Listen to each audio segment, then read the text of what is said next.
Assalamualaikum warahmatullahi wabarakatuh.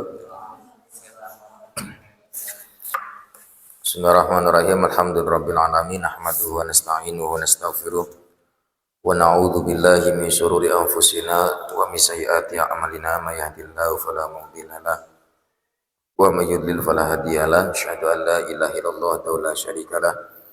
Wa asyhadu anna sayyidana Muhammadan abduhu wa rasuluhu la nabiyya ba'dah. Amma ba'du. Santiawan dan santiawati pondok pesantren terpadu Darul Furqan, anak-anakku yang dirahmati Allah Subhanahu wa taala. Insyaallah nanti di bulan suci Ramadan ini terkhusus para takhasus tahfidz Al-Qur'an pondok pesantren Darul Furqan, insyaallah kita sama-sama menyelesaikan sebuah kitab, yaitu kitab Fadhailul Qur'an wa Khawasuhu, keutamaan Al-Quran dan khawas-khawasnya atau hal-hal yang dikhususkan di dalam Al-Quran atau keistimewaan di dalam Al-Quran. Insyaallah nanti kita selesaikan dalam jarak 20 hari. Mudah-mudahan kuasanya Allah Subhanahu wa taala kita bisa menyelesaikannya atas kuasa Allah, dan juga mudah-mudahan semoga kita mendapatkan ilmu yang bermanfaat ketika kita menghatamkan kitab ini. Nah, kitab ini sebenarnya adalah kitab saduran, kitab tukilan, kitab yang diambil dari sebuah kitab besar, yaitu kitab Al-Itqan fi Ulumil Quran. Jadi kitab ini diambil dari kitab Al-Itqan. Jadi sebenarnya kitabnya agak lumayan besar, seginilah tebalnya, tapi kemudian diambil hal-hal yang memang menjadi kekhususan Al-Quran dan keutamaan-keutamaan Al-Qurannya saja yang diambil, kemudian jadilah kitab ini ya tipis seperti ini. Kemudian kitab Al-Itqan itu ya dikarang atau ditulis oleh seorang ulama juga yang memang terkemuka, yaitu Syekh Jalaluddin Abdurrahman bin Abu Bakar As-Suyuti. Nah, kemudian disadurlah dari kitab yang besar itu ya di sini, nah, oleh Muhammad Ali Mursyidi bin Rahmat bin Sa'id bin Sa'ad Ad-Demaki, dari Demak. Jadi ada ustadz ulama juga yang kemudian menyadur dari kitab Al-Itqan yang besar itu, kemudian ditipiskan seperti ini. Diantaranya adalah beliau bernama Muhammad Ali Mursyidi bin Rahmat bin Sa'ad Ad-Demaki. Mudah-mudahan apa yang diusahakan oleh beliau juga ini kemudian pada akhirnya bermanfaat bagi kita semua dan menjadi amal jariah buat beliau. Amin ya rabbal alamin. Ya, sebelumnya kita membaca surah Al-Fatihah terlebih dahulu teruntuk baginda Nabi, kemudian para sahabat, para tabi'in, dan juga kita membaca Fatihah untuk musannif hadzal kitab ya Al-Itqan dengan penukilnya. Juga kita doakan untuk guru-guru kita semua yang masih hidup dan sudah tiada. Mudah-mudahan yang sudah tiada Allah Subhanahu wa taala berikan tempat yang begitu nikmat bagi mereka, dan mudah-mudahan yang masih hidup sampai detik ini mudah-mudahan diberikan kesehatan dan juga dilancarkan segala urusan dunia dan urusan akhiratnya. Amin ya rabbal alamin. Ila hadratin nabiyina wa habibina wa syafi'ina wa qurrati ayunina sayyidina wa maulana Muhammadin sallallahu alaihi wasallam wa ala alihi wa sahbihi wa azwajihi wa dzurriyyatihi wa ala silsilati wal akhidina minhu syai'ulillahi lahumul fatihah. A'udzu billahi minasyaitonir rajim. Bismillahirrahmanirrahim. Alhamdulillahi rabbil alamin arrahmanir rahim maliki yaumiddin. Iyyaka na'budu wa iyyaka nasta'in. Ihdinas siratal mustaqim. Siratal ladzina an'amta 'alaihim ghairil maghdubi 'alaihim waladdallin. Al-jamil anbiya wal mursalin wa malaikatil muqarrabin wa syuhada'i was salihin wal ulama'il 'amilin والفقهاء والمحدثين والقراء والمفسرين ساداتنا أبي بكر وعمر وعثمان وعلي رضي الله عنهم الجميع أولياء الله مشارق الأرض ومغاربها في بر وبر يمينها لا شمالها خصوصا هديتنا لا شيخ عبد القادر الجيلاني قدس الله سره العزيز ولسيد الشيخ الحسن الشاذلي قدس الله سره العزيز ونخص خصوصا هدية المصنف في هذا الكتاب الإمام جلال الدين عبد الرحمن بن أبي بكر السيوطي ونخص خصوصا هدية إلى جامع وترتيب ومرتب هذا الكتاب الأستاذ محمد علي مرشدي بن رحمت بن سعد الدمكي وصولهم وفورهم وأزواجهم وذرياتهم ونسلاتهم ولجميع مشايخنا ومعلمين وأساتذتنا وسادتنا الأحياء منهم والأموات ولجميع طلباتنا وطالباتنا وجميع إخواننا ولمن حب إلينا ولمن أحسن إلينا إلينا ولمن له حق علينا شيء لله لهم الفاتحة. أعوذ بالله من الشيطان الرجيم بسم الله الرحمن الرحيم الحمد لله رب العالمين الرحمن الرحيم مالك يوم الدين إياك نعبد وإياك نستعين اهدنا الصراط المستقيم صراط الذين أنعمت عليهم غير المغضوب عليهم ولا الضالين. Ya, silakan mumpung belum Ramadan, mangga yang mau ngopi ngopi dulu. Mau sambil makan martabak silahkan kalau ada, kalau enggak ada ya udah enggak usah. Bismillahirrahmanirrahim. Qala al-musannifu rahimahullahu ta'ala wa nafa'ana bi ulumi fid dharain amin ila an qala bismillahirrahmanirrahim. Aku memulai membaca kitab ini dengan menyebut zat. Aku memulai kitab ini dengan menyebut zat yang memiliki nama agung, yaitu Allah Subhanahu wa ta'ala, dengan mengharap ridho dan pertolongannya. Ar-Rahman, yang maha rahman, yang maha kasih, yang maha sayang, penyayang di dunia. Ar-Rahim, dan maha penyayang di akhirat. Ar-Rahman, khusus Ar-Rahman untuk seluruh umat manusia tanpa terkecuali, sedangkan Rahim khusus untuk orang-orang yang beriman saja. Fadailul Quran. Bermula ini pembahasan tentang fadilah atau keutamaan Al-Quran.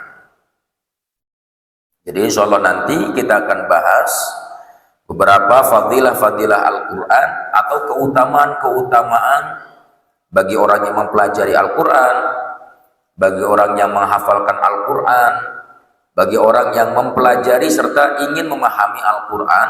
Apa saja sih keutamaannya? Insya Allah nanti kita akan bahas sedikit demi sedikit. Afrodahu bitasnif. Afroda, mengkhususkan. Hu, pada bab fadailul Quran. Bitasnifi, dengan sebuah karangan. Siapa yang mengkhususkannya? Abu Bakr bin Abi Syaibah, yaitu Syekh Al-Imam Abu Bakar bin Abi Syaibah, wan Nasai, dan Imam Nasai, wa Abu Ubaidin Al-Qasimu ibnu Salamin, dan juga Abu Ubaid Al-Qasim bin Salam, wa Ibnu Durais, dan Ibnu Durais, wa akharun, dan lain sebagainya. Artinya ada beberapa ulama yang kemudian ulama-ulama ini mengkhususkan satu bab, dan bab ini dikhususkan untuk menjelaskan tentang fadilah-fadilah Al-Quran. Di antara ulama-ulama yang mengkhususkan bab tentang fadilah Al-Quran, di antaranya adalah Abu Bakar bin Abi Syaibah, Wan Nasa'i, Abu Ubaid Al-Qasim bin Salam, Ibnu Dures, dan lain sebagainya. Mengapa kemudian beberapa ulama ini memberikan kekhususan dalam sebuah bab menjelaskan tentang fadilah-fadilah Al-Quran dalam rangka memberikan targhib, ya, memberikan tasjih, semangat bagi para pelajar-pelajar yang pada akhirnya ingin mendalami Al-Quran, dan juga memberikan semangat juang bagi mereka-mereka yang ingin menghafalkan Al-Quran. Ini kebetulan diantara teman-teman hari ini sedang berjuang untuk menghafalkan Al-Quran, dan mudah-mudahan nanti teman-teman semuanya yang sedang berusaha untuk menghafalkan Al-Quran sampai 30 juz ini dimudahkan oleh Allah Subhanahu wa Ta'ala. Dan juga nanti setelah kemudian mempelajari fadilah-fadilah Al-Quran ini, mudah-mudahan ya, mudah-mudahan lebih terdorong lagi, lebih semangat lagi untuk apa?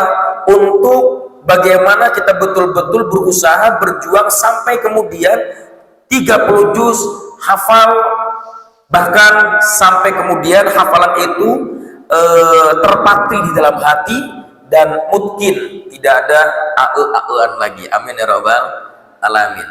Nah, ini membuat semangat. Bahkan Masya Allah, saya beberapa kali baca kitab ini, iri juga bagi para penghafal Quran itu, iri banget.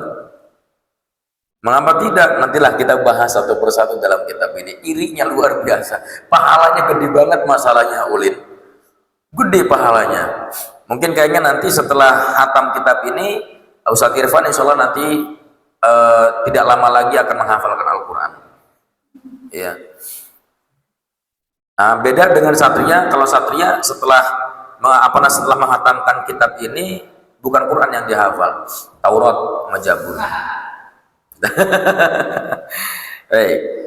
Wa qad sahha fi ahaditsu bi'tibaril jumlati. Wa qad, dan sungguh, sahha dianggap sahih fi, di dalam membahas fadailul Quran. Apa? Ahadisu, beberapa hadis-hadis, bi'atibaril jumlati, dengan sekian banyaknya hadis. Artinya begitu banyak hadis-hadis Nabi Muhammad SAW yang kemudian hadis-hadis ini dianggap banyak yang sahih oleh para ulama-ulama hadis. Tentang apa? Tentang membahas fadilah-fadilah Al-Quran bagi penghafalnya, bagi para pelajarnya, bagi orang yang sedang membaca Al-Quran. Banyak sekali fadilah-fadilahnya, dan hadis yang menerangkan tentang fadilah-fadilah Quran ini secara jumlah, secara mayoritasnya itu dianggap sahih. Wa fi ba'di suwari ala ta'yini. Wafi, dan di dalam ba'di sebagian aswari, beberapa surah, ala ta'ini, sebagaimana yang ditentukan. Wa wudi'a fi fadailil Qur'ani ahaditsu kafiratun. Wa wudi'a, dan diletakkan, fi, di dalam fadailil Qur'an, di dalam fadilah-fadilah Al-Quran, keutamaan-keutamaan Al-Quran. Apa? Ahaditsu kafiratun, beberapa hadis yang begitu banyak.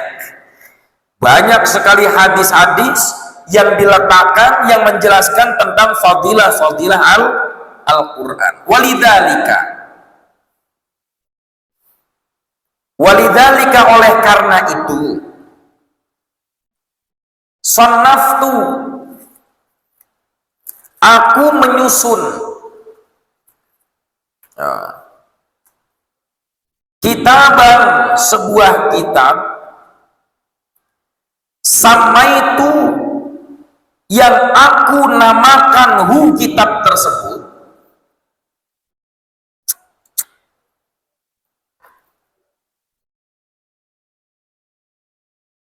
Khama'iluz Zuhari fi Fadailis Suwari.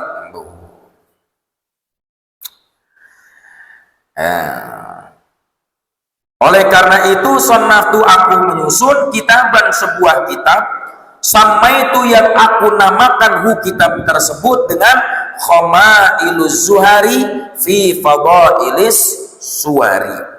Kata siapa? Al-Imam Syekh Jalaluddin As-Suyuti.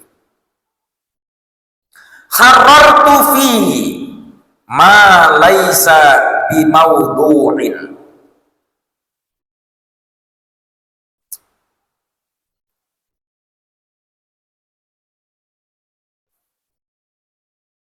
Harartu meletakkan siapa aku fihi di dalam kitab tersebut ma hadis-hadis laisa yang bukanlah hadis tersebut bimaudu'in hadis maudu. Artinya beliau mengatakan bahwa aku letakkan di dalam kitab Khama'iluz Zuhar fi Fadailis Suwar itu di dalamnya hadis-hadis yang sahih dan membersihkan hadis-hadis yang maudhu. Artinya tidak meletakkan hadis-hadis yang dianggap maudhu. Apa hadis maudhu itu? Hadis maudhu itu adalah hadis yang datangnya bukan dari Nabi, tapi kemudian pada akhirnya hadis itu dinisbatkan kepada Nabi, padahal Nabi sendiri tidak pernah mengatakannya. Lebih gampangnya, hadis maudhu itu adalah hadis buatan manusia biasa. Contoh misalnya ketika Kang Satria mengatakan begini, barang siapa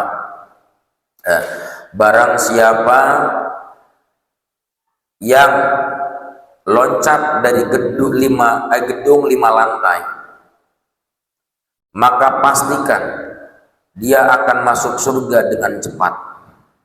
Tuh, ini dicari hadis nabinya nggak ada, ternyata yang ucapnya adalah Satria. Nah, ini namanya hadis maudhu, hadis buat-buatan. Artinya di dalam kitab Khama'iluz Zuhar fi Fadailis Suwar itu dibersihkan hadis-hadis yang dianggap maudhu. Jadi yang dituliskan adalah hadis-hadis yang sahihnya saja. Wa ana uridu, ada wawunya ya. Wa ana uridu fi hadzal nau'i faslaini. Wa ana, dan saya uridu mendatangkan. Kitabnya astagfirullahaladzim. Nih. Aduh. Sorry. Aduh, lupa saya.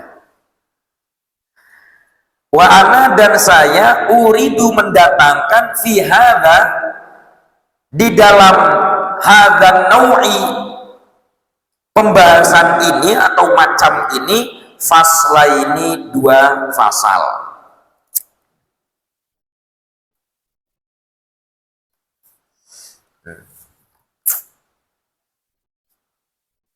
Al-faslul awal, bermula fasal yang pertama, fi ma warada fi fadlihi alal jumlah, di dalam menerangkan apa saja waroda yang datang fi fadlihi, di dalam keutamaan Al-Quran, alal jumlati, secara global.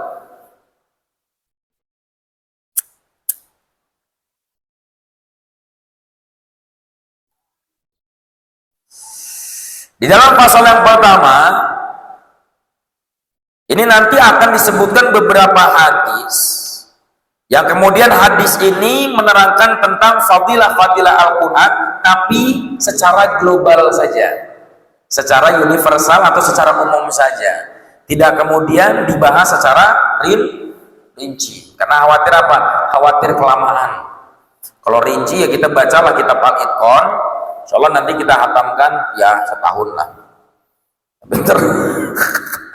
Tapi ngajinya ngeberebet ya, terjemah aja, nggak usah ditenangin. Akhrajat Tirmidzi, mengeluarkan hadis siapa? At-Tirmidzi, Al-Imam Tirmidzi, wa Darimi dan Imam Ad-Darimi, wa ghairuhuma dan lain sebagainya. Min tariqil Harisi,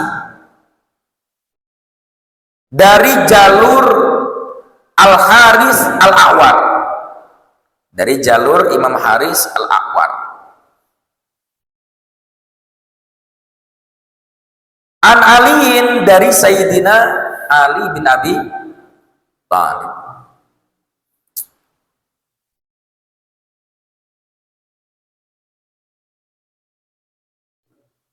Sami'tu Rasulullah sallallahu alaihi wasallam,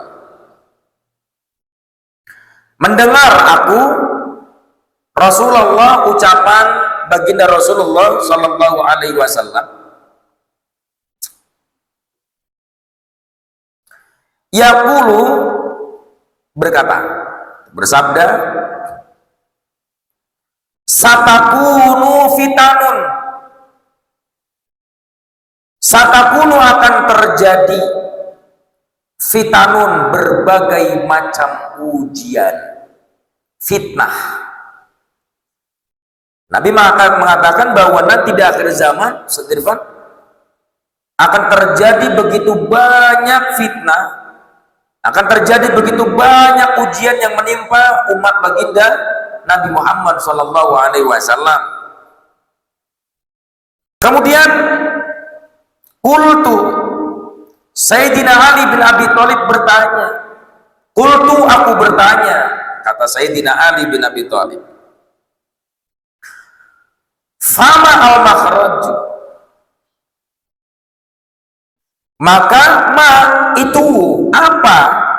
Al-makhraju, bermula jalan keluarnya, minha, dari fitan tadi, dari berbagai macam fitnah tadi. Sayyidina Ali bertanya, ya Rasulullah, kalau memang itu akan terjadi dan betul-betul terjadi, lantas bagaimana cara jalan keluar dan untuk menyelamatkan diri kita dari berbagai macam fitnah yang akan terjadi itu ya Rasulullah? Maka jawaban baginda Rasulullah apa? Qal, kitabullah, kitab Allah. Salah satu cara untuk menyelamatkan dari berbagai macam fitnah, apalagi hari ini di zaman sekarang kita sudah masuk kepada era atau zaman di mana fitnah itu menyebar dan merebak di mana-mana. Media sosial, di dalam media sosial luar biasa fitnah itu, masya Allah, begitu banyak sekali fitnah-fitnah yang terjadi di zaman sekarang. Maka ada cara untuk menyelamatkan diri kita dari berbagai macam fitnah itu. Apa diantaranya? Adalah kitabullah, berpegang teguh atas kitab Allah, pelajari dengan baik Al-Quran. Kalau bisa dihafalkan Al-Quran itu, kemudian dipahami Al-Quran dan praktekkan nilai-nilai Al-Quran itu di dalam sendi-sendi kehidupan kita. Maka dengan cara kita mempraktekkan nilai-nilai Al-Quran dalam sendi kehidupan kita, ini adalah salah satu jalan dan cara bagaimana kita bisa menyelamatkan diri dari berbagai macam fitnah. Bagaimana tidak hari ini, Ulin? Ya, Masya Allah, keluarga banyak yang hancur, perceraian di mana-mana. Itu bukan karena tidak ada sebab, ada sebabnya. Apa yang menyebabkan itu? Yang menyebabkan adalah banyak hari ini orang-orang yang tidak mau mendekatkan dirinya kepada siapa? Kepada Allah Subhanahu wa Ta'ala. Mengapa mereka tidak mau dekat dengan Allah Subhanahu wa Ta'ala? itu karena tidak mau mempelajari ilmu agamanya. Makanya tadi di dalam kitab Bidayatul Hidayah dijelaskan bahwa samratul ilmi al amal, buah dari sebuah ilmu adalah amal. Maka mau tidak mau hidayah itu akan datang ketika orang itu betul-betul mengkaji dan mempelajari Al-Quran dengan baik. Seorang suami tidak akan pernah marah kepada istrinya kalau memang betul suami itu paham tentang agama. Seorang istri tidak akan pernah marah terhadap suaminya ketika betul-betul istri itu paham tentang agama itu seperti apa. Tapi kalau pada akhirnya suami dan istri yang pada akhirnya tidak mau mempelajari ilmu agama, tidak mau mendatangi majelis-majelis ta'lim, tidak mau mendatangi para ulama, makanya betul adanya baginda Nabi mengatakan, saya di zamanun akan datang katanya, di mana di akhir zaman itu yafiruna ala ummati yafiruna minal ulama. Nanti di akhir zaman akan banyak umat Nabi Muhammad SAW yang mereka tidak mau dekat dengan para ulama. Maka nanti ada beberapa hal yang akan ditimpakan kepada mereka ketika mereka tidak mau dekat dengan para ulama. Di antaranya apa? Nanti akan dicabut keberkahan dalam kehidupannya. Itu ngeri tuh. Di antara salah satunya adalah akan dicabut keberkahan dalam kehidupannya. Dan itu sudah bukti sekarang. Begitu banyak orang-orang yang punya gaji, ya, pendapatan dalam satu bulannya 5 juta, 10 juta. Tapi terjadinya apa? Mereka tidak menganggap uang itu begitu banyak. Yang hari itu dia dapatkan pendapatan 10 juta, ngomongnya masih kurang aja. Saeutik amatnya penghasilan kurang teh. Padahal tibatan auran sadaya namun di dia. Atuh di itu masa 10 juta. Urang ngumpulkan 10 juta. Ulah boro-boro 10 juta, ngumpulkan 100.000 urang. Tapi luar biasa.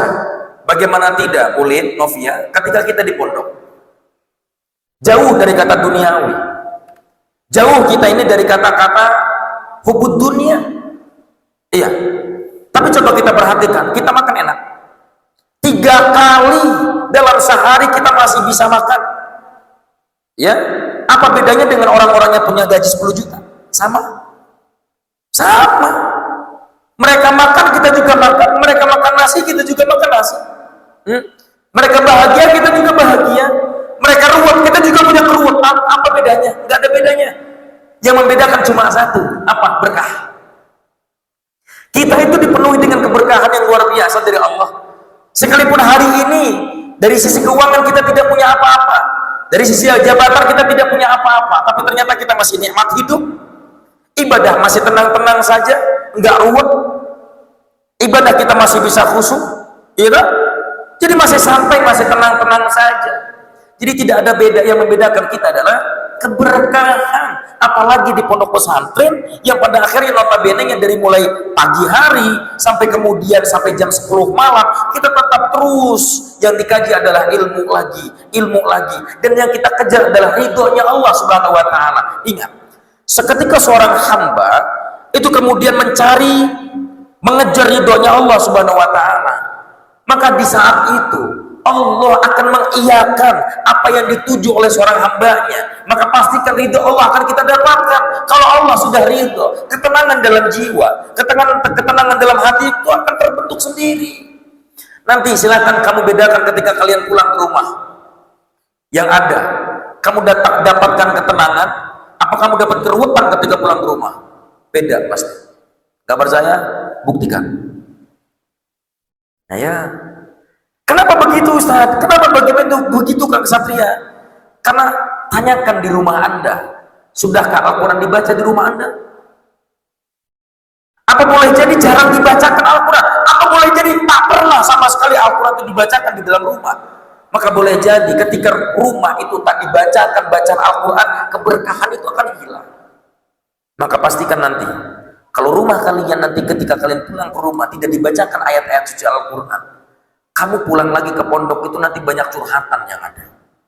Dan curhatannya bukan yang bagus-bagus, gak enak. Lalu lagi, di imah dia di rumah dia Tapi adakah kemudian di pondok pesantren? Ya paling kalaupun ada, paling senggolan sama teman. Habis senggolan sama teman, besok biasa lagi. Ya kan? Enggak kemudian berkepanjangan. Ruwet. Makanya orang yang dekat dengan agama, guru kami pernah bilang, orang yang dekat dengan agama, maka hidupnya tak akan pernah banyak kecewa. Ingat omongan itu. Seketika kita hidup dekat dengan agama, maka hidup tak akan pernah banyak kecewa. Tapi semakin jauh dari agama, hidup kita lebih banyak kecewa daripada ketenangan yang didapatkan. Pastikan seperti itu. Terima. Apa yang Allah takdirkan terhadap kita itu terima saja. Sudah Allah lagi, Allah lagi, Allah lagi. Tidak ada sesuatu apapun yang terjadi ini terkecuali itu adalah atas kehendaknya Allah Subhanahu wa Ta'ala. Percaya itu. Dan kalau memang Allah yang berkehendak, pastikan Allah yang punya jalan. Kalau Allah yang punya jalan, Allah yang kasih jalan. Allah yang kasih jalan segalanya. Maka ketika nanti fitnah, hari ini kita melihat banyak begitu fitnah di media sosial, sudah marak di mana-mana. Maka cara menyelamatkan diri dari berbagai macam fitnah, baginda Nabi mengatakan, kitabullah, pegang betul-betul kitab Allah, yaitu Al-Quran. Kenapa? Fihi naba'u ma qablakum. Itu di dalam kitabullah. Di dalam kitab Allah, naba'u, ada berita-berita. Ma qablakum, tragedi sebelum kalian. Ma tragedi qablakum, sebelum kalian. Artinya, ketika kita mempelajari Al-Quran, di mana kita tahu bahwa Al-Quran itu banyak sekali cerita atau berita-berita, hikayat tentang orang-orang yang terdahulu yang sebelum kita hidup, mereka sudah pernah mengalami hal itu. Kemudian ketika kita baca, boleh jadi kita membaca Al-Quran itu pada akhirnya kita mengambil i'tibar, mengambil pelajaran, mengambil hikmah. Karena pada dasarnya, Ulin, kita ini hidup itu mengulang sejarah. Mengulang apa yang pernah terjadi zaman dahulu, itu terulang lagi dalam kehidupan kita. Kalau bahasanya, contoh, hari ini kita punya banyak ujian. Apakah kemudian Nabi Muhammad gak punya banyak ujian?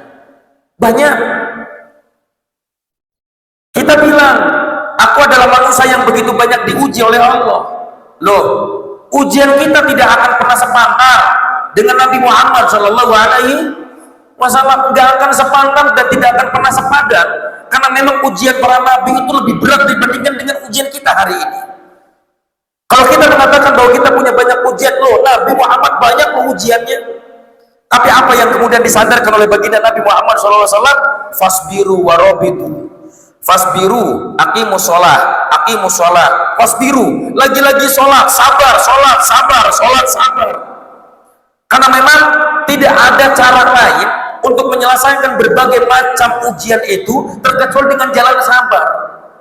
Datang ke Ustadz A pasti ngomongnya sabar, datang ke Ustadz B pasti jawabannya sabar. Karena tidak ada lagi permasalahan bisa selesai terkecuali dengan sabar. Dan kemudian setelah sabar kita meminta kepada Allah Subhanahu Wa Taala agar segala macam ujian dan masalah itu diselesaikan oleh Allah Subhanahu Wa Taala. Itu maksudnya. Makanya kenapa kemudian Al-Quran itu muncul hadir, itu sebagai petunjuk terhadap kita, petunjuk untuk kita semuanya dalam mengarungi kehidupan yang akan kita lewati nanti di masa depan. Al-Quran itu memang 1400 tahun yang lalu sudah ada.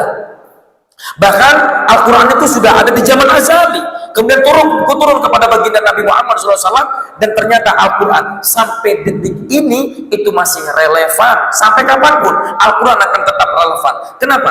Karena betul-betul Al-Quran itu memberikan petunjuk kepada seluruh umat manusia.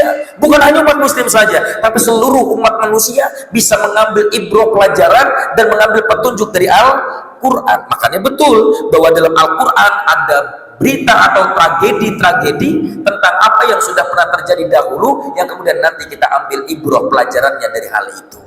Jadi kan, oh, Nabi saja pernah ruwet. Oh, enggak, Nabi enggak. Siapa bilang Nabi enggak pernah ruwet? Pernah. Nabi itu pernah didemo sama para istrinya kok. Oh iya, yang satu istri ngomong begini, yang satu istrinya ngomong begitu, yang satunya lagi ngomong begini. Ruwet enggak? Ruwet. Tapi Nabi Muhammad adil, bijak. Apa yang kita dapatkan? Sabar, kuat, tahan banting baginda Nabi untuk menghadapi apa? Di antaranya istrinya di demo. Dan apalagi mendapati keluarganya yang pada akhirnya benci kepada siapa? Nabi. Apa? Misalnya di antara kita ada yang dianggap bahwa sepertinya aku orang yang paling dibenci oleh keluarga misalnya. Loh, kita lihat Nabi itu dibenci apa enggak? Nabi itu dibenci oleh siapa? Oleh pamannya sendiri kok. Nabi itu dibenci kok oleh keluarganya sendiri kok. Oleh keluarga kandung-kandungnya sendiri kok. Pamannya itu ada yang benci kepada Nabi Muhammad. Apa kemudian Nabi Muhammad itu kemudian nyerah ketika kemudian Nabi Muhammad dibenci oleh keluarganya? Jawabannya tidak. Yang dilakukan oleh baginda Nabi Muhammad adalah sabar, kuat, teguh pendirian tanpa kemudian jatuh gara-gara hanya sebatas dihina dan dicaci maki, dibenci oleh keluarganya. Oke, kata Satria, aku alhamdulillah nggak pernah dibenci sama keluarga. Ya, mungkin di Satria tidak ada ujian untuk keluarga misalnya, tapi boleh jadi nanti ada ujian-ujian yang lainnya. Tapi nanti dari ujian itu ada contoh dari Nabi Muhammad Sallallahu Alaihi Wasallam. Karena pastikan di dalam kehidupan kita ini setiap manusia pasti punya ujiannya masing-masing. Jangan bilang enggak, aku nggak punya ujian. Kalau nggak punya ujian namanya nggak hidup. Karena tidak ada manusia di muka bumi ini hidup tanpa ujian, itu nggak ada. Siapa yang punya enggak? Kalau ngomong nggak punya ujian, ayo. Ustaz Irfan juga punya kan? Punya kan? Camah juga punya, Ulin punya, Novia punya, Satria punya, ini pun punya. Tidak ada satu pun manusia hidup di dunia ini nggak punya ujian. Wani diriungkeun. Iya, pastikan semua itu pasti punya apa? Punya ujiannya masing-masing. Maka Quran jadi apa? Jadi pondasi, pegangan hidup. Jangan tinggalkan Al-Quran itu. Ya, Ustaz, nggak ngerti bahasanya, soalnya pakai bahasa Arab Al-Quran itu. Yuk datanglah majelis ta'lim. Ustaz, majelis ta'lim jauh. Yuk kan sekarang itu ada YouTube, Pak. Sekarang itu ada Instagram loh. Iya.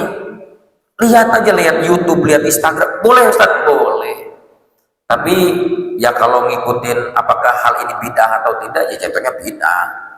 Karena Nabi Muhammad nggak ada ceramah itu lewat YouTube seperti ini, itu nggak ada. Ya tapi ya kalau kita memanfaatkan sesuatu yang pada akhirnya memang bermanfaat, apa salahnya kita manfaatkan? Hanya saja mungkin ada hal yang kurang ketika kita tidak langsung bertemu dengan seorang guru. Itu pasti ada aja yang kurang. Beda rasanya. Sob, kamu lihat dakwah di mana misalnya di YouTube, dapat ilmunya, tapi rasanya beda. Apa yang beda rasanya? Kita nggak bisa lihat langsung contoh dari seorang gurunya. Tapi kalau misalnya kita lihat gurunya, kemudian kita lihat juga bagaimana beliau mengajarkan kita, dari sisi pengajarannya seperti apa, lihat perilakunya seperti apa, maka pada akhirnya ada hal-hal yang pada akhirnya menerap dalam hati, beda dengan ketika kita melihat dari YouTube. Karena bisa saja kan naudzubillah min dzalik, baik karena settingan kan bisa saja, ya kan? Baik karena disetting kan bisa. Iya. Ya bisa aja saya juga bikin video misalnya di kebun-kebun misalnya. Dakwah, Assalamualaikum warahmatullahi wabarakatuh. Hadirin jamaah, rahmat Allah Subhanahu wa taala. Boleh jadi seperti itunya hanya di mana? Di YouTube hukum. Boleh jadi nanti di rumahnya pas aja majikan. Kan nggak lucu, Pak. Ini nggak lucu. Ketika misalnya di hadapan banyak orang itu, ayo kita sama-sama memperbaiki rumah tangga kita, kemudian kita tidak boleh kemudian ribut-ributan di rumah dan sebagainya, ya. Tidak boleh marah kepada seorang istri tidak boleh ambek-ambekan kepada seorang suami, ya. Seperti itu jemaah, sepakat balik ke imah di YouTube ngomong gitu, di imah pas ya ada ustaz yang seperti itu. Oh banyak. Karena yang kayak gini kadang-kadang settingan. Makanya saya ya Tahadus bin Ya'mah berusaha dengan istri itu bagaimana caranya, kalaupun ada hal-hal yang pada akhirnya itu menjadi sebuah problematika, itu jangan sampai kemudian problem itu jadi sebuah problem yang besar. Ini juga nih buat Kak Satria nanti kan bentar lagi 2 tahun lagi nikah kan? Ini aja. Kak Satria, Tenovia kan 5 bulan lagi ya katanya mau nikah ya. Ini jadi pegangan hidup nih. Jangan sampai pada akhirnya ketika dalam sebuah rumah tangga itu problem yang kecil itu menjadi besar. Tapi buatlah problem yang kecil itu kalau bisa hilang, tidak ada sama sekali. Ini pegangan hidup ya. Nah, kenapa? Karena ketika rumah tangga itu pada akhirnya kacau balau ini, beberapa hari yang lalu banyak yang curhat ke kita itu, masya Allah, ribut, kemudian pada akhirnya minta cerai lah suaminya, istrinya juga sama minta cerai, kan puyeng, yang kayak gitu-gitu aja kok. Masalahnya apa? Masalah gendong anak, masalah gendong anak aja sampai mau ke perang. Ya Allah, gendong anak ini pengen bikinnya doang, yang ngurus gak mau, gimana ceritanya? Astagfirullahaladzim, kan ngelus dada. Makanya nanti santri mah gak boleh begitu ya, gak boleh. Santri itu gimana caranya masalah kecil hilang, yang besar kita kecilkan sampai kemudian dari hal yang kecil itu bisa hilang, sampai hilang betul-betul hilang. Dan jangan ada apa, gak boleh nanti ya Satria ketika punya istri marah sama istrinya, kamu itu kurang ajar, tabok, jangan begitu ya, nggak boleh, bunuh, nah ini nggak boleh. Begitu sebaliknya istri ya, ketika ke suami itu tunduk ya, patuh, selama suaminya betul-betul taat lillahi ta'ala kepada Allah, ibadahnya luar biasa, tunduk patuh sama suaminya seperti itu. Karena sesungguhnya ketika seorang istri mendapatkan seorang suami yang taat ibadah, itu adalah keberuntungan yang luar biasa bagi seorang istri. Karena sesungguhnya ketika nanti suaminya masuk ke dalam surga Allah, maka istri secara otomatis akan masuk ke dalam surganya Allah. Ketika seorang istri itu pada akhirnya tunduk dan patuh kepada suami yang taat beribadah kepada Allah Subhanahu wa ta'ala. Ayo, mau punya suami yang kaya raya apa soleh? Nggak ada pilihan yang ketiga, nggak ada. Pengen punya suami yang kaya raya apa yang soleh? Nggak ada pilihan yang ketiga, cuma 2, kaya apa soleh. Nggak ada pilihan yang ketiga, saya bilang kaya apa soleh. Soleh, kaya manut buri, kaya mengikut sendiri. Mungkin boleh jadi Satria yang tadinya nggak punya apa-apa karena kesolehannya, waduh, ibadah tahajudnya luar biasa, manteng ke Allah. Nah, tapi pada akhirnya kemudian yang tadinya tidak punya apa-apa bisa punya apa-apa karena kedekatannya abang Satria terhadap Allah Subhanahu wa ta'ala. Janji Allah apa? Fatahajjat bina nafilatan laka asa ya basakallah maqama mahmud. Allah akan angkat derajat seorang hamba yang suka tahajud di malam. Percaya apa enggak? Harus percaya, jangan setengah-setengah. Kalau setengah-setengah yakinnya, makanya seret aja hidupnya. Gak punya duit terus makanya. Yakin sama Allah. Yakin punya duit? Yakin. Yakin kaya? Soleh dulu. Wa khabaru ma ba'dakum, dan berita apa saja ba'dakum setelah kalian, ya kan?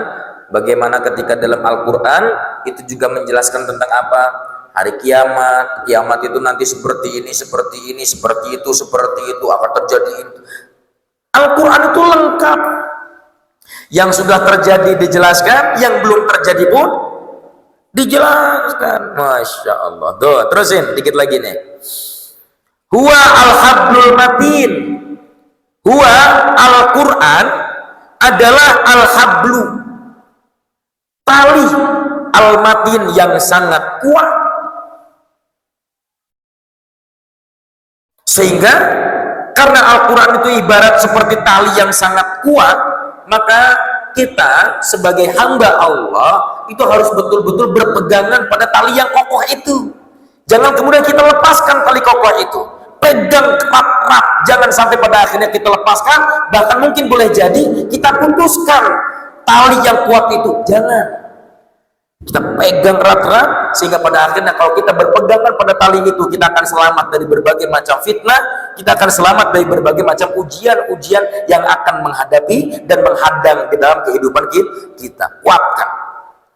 Wa huwa adz-dzikrul hakim, dan Al-Qur'an adalah adz-dzikrul hakim, pengingat al-hakim yang sangat bijak.